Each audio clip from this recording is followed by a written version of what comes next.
बोली देवाधिदेव 1008 महावीर भगवान की जय। संत श्रोमणी आचार्य गुरुवर श्री विद्यासागर जी मुनि महाराज की जय। परम पूज्य 108 मुनि श्री प्रज्ञासागर जी महाराज की जय। द्वादशांगिन वाणी माता की जय। अहिंसामय विश्व धर्म की जय। सिद्धम शुद्धम पणमिये जिनेन्द्र नेमि चंदमके लंकम गुणरयण भूषणुदयम जीवस्य परुवणम बोक्षम। बोलिए आचार्य नेमिचंद्र स्वामी जी की जय। देखें 246 नंबर की गाथा, जीव कांड की 246 नंबर की गाथा ध्यान से देखें और उसका अर्थ समझें।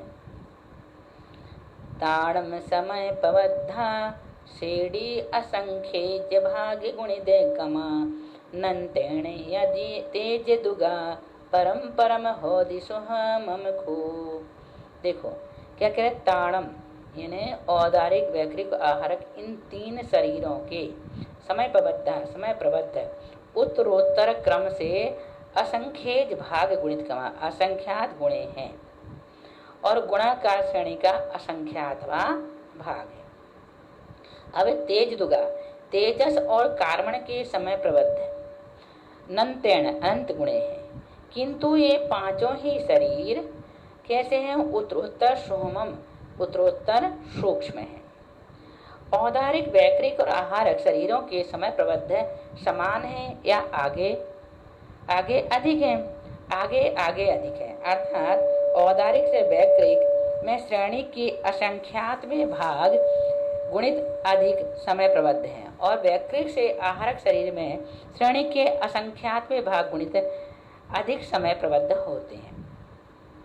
तेजस और कार्बन शरीर में कितने समय प्रबद्ध हैं, आहारक से अनंत गुणे तेजस में और तेजस से अनंत गुणे कार्बन शरीर में समय प्रबद्ध होते हैं। इन शरीरों में समय प्रबद्ध तो उत्तरोत्तर अधिक हैं, किंतु शरीर आगे आगे बड़े हैं अथवा छोटे हैं। ये शरीर उत्तरोत्तर सूक्ष्म है। इसके बाद है 247 और 248 नंबर की गाथा।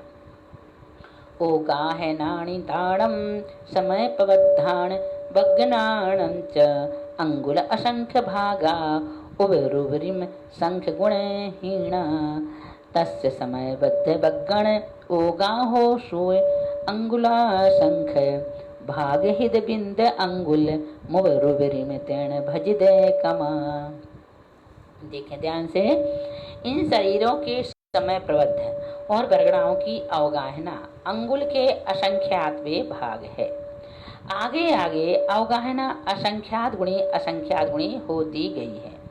औदारिक आदि शरीरों के समय प्रबद्ध वह मार्गणा की अवगाहना सूचंगुल के असंख्यातवे भाग से भाजित घनांगुल प्रमाण है, किंतु यह अवगाहना उत्तरोत्तर क्रम से सूचंगुल के असंख्यातवे भाग से भक्त होकर हीन होती गई है। इन शरीरों के समय प्रबद्ध तथा बरगणाओं की अवगाहना कितनी है, इनकी अवगाहना सामान्यतया घनांगुल के असंख्यातवे भाग प्रमाण है, किंतु विशेषतया आगे आगे के शरीरों के समय प्रबद्ध तथा बरगणाओं की अवगाहना असंख्यात गुणी छोटी होती गई है। फिर से देखें, असंख्यात गुणीहीन रूप से अवगाहना होती गई है, उसमें कितने गुणित क्रम लेना चाहिए, सूच्य अंगुल के असंख्यात भाग से गुणित क्रम लेना चाहिए। इसके बाद देखें विशेषोपचय का स्वरूप क्या है। जीवादो नंत गुणा बड़ी परमा नुम्मी विशेषोपचया जीवेण या संवेदा एक एकम पड़ी समान हो। यहाँ पर कर्म और नौ कर्म के प्रत्येक परमाणु पर जीवादो जीव राशि से अनंत गुणे विशेषोपचय हैं। वे जीव के साथ संवेद हैं। कैसे हैं, संवेद हैं और एक एक कम पड़ी समाना हो, एक एक के प्रति समान है। यहाँ विशेषोपचय किसे कहते हैं, जो परमाणु समूह कर्म रूप या नौ कर्म रूप तो नहीं है, किंतु कर्म नौकर्म रूप होने के लिए उम्मीदवार है। कैसे नहीं है? वो कर्म और नौकर्म रूप नहीं है किंतु होने के उम्मीदवार हैं। उन परमाणु समूह को विशेषोपचय कहते हैं। वे विशेषोपचय कितने हैं? पूर्वोक्त कर्म और नौकर्म के प्रत्येक परमाणु पर समान संख्या को लिए हुए जीव राशि से अनंत गुणे विशेषोपचय परमाणु हैं। वे जीव के साथ उम्मीदवार रूप से संबंधित हैं, अर्थात जीव के प्रत्येक प्रदेश के साथ कर्म और नौकर्म बंधे हैं। उन कर्म और नौकर्म के प्रत्येक परमाणु के साथ जीव राशि से अनंत गुणे विशेषोपचय रूप भी संबद्ध हैं। यहाँ पे विशेषोपचय का शाब्दिक अर्थ क्या है? तो विशेषा मीन्स होता है स्वभाव से, उपचय मीन्स होता है एकत्र होना, स्वभाव से एकत्र होना। इस प्रकार से हम आपको एक उदाहरण के माध्यम से यहाँ पर विशेषोपचय का विशेष रूप से वर्णन करना चाह रहे हैं। आप समझें और उसके बाद उसकी परिभाषा को भी याद कर लें। देखें, कर्म और नौकर्म के प्रत्येक परमाणु पर समान संख्या को लिए हुए जीव राशि से अनंतानंत गुणे विशेषोपचय परमाणु भी संबद्ध हैं, जो कर्म और नौकर्म रूप नहीं हैं किंतु कर्म रूप या नौकर्म रूप होने के लिए उम्मीदवार हैं। उन परमाणुओं को विशेषोपचय कहते हैं। ये परिभाषा हमने गाथा के माध्यम से बता दी है और उसके अर्थ के माध्यम से। अब इसके उदाहरण के माध्यम से हम इसे समझते हैं। जैसे नौकरी के लिए जब कोई जगह वैकेंसी निकलती है, उसमें 10 व्यक्तियों के लिए स्थान रिक्त होता है, परंतु आवेदनकर्ता हजारों की संख्या में होते हैं। अतः नियुक्ति उन हजारों में से 10 व्यक्ति की होती है।